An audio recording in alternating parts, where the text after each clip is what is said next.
కాంగ్రెస్ ప్రభుత్వంపై బీఆర్ఎస్ నేతలను అవాకులు చవాకులు మాట్లాడుతున్నారని మండిపడ్డారు డిప్యూటీ సీఎం భట్టి విక్రమార్క. కాంగ్రెస్ కార్యకర్తలు కన్నెర చేస్తే రాష్ట్రంలో బీఆర్ఎస్ పార్టీ ఉండదని అన్నారాయన. బట్టలు ఉడతీసి కొడతామంటే కాంగ్రెస్ పార్టీ నేతలు కార్యకర్తలు చూస్తూ ఊరుకోరని అన్నారు భట్టి.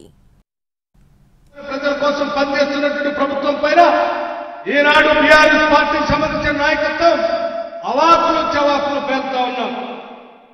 బట్టలు ఇప్పి పడతామని చెప్తా ఉన్నారు. నేను ఒకటే మాట చెప్తా ఉన్నాను. ఈ రోజు రాష్ట్రంలో ఉన్నటువంటి కాంగ్రెస్ కార్యకర్తలు ఒక్కసారి కన్నెర్ర చేసి చూస్తే ఈ రాష్ట్రంలో టీఆర్ఎస్ కానీ బీఆర్ఎస్ పార్టీ కానీ మిగలదని చెప్పడానికి ఎటువంటి సందేహం లేదు.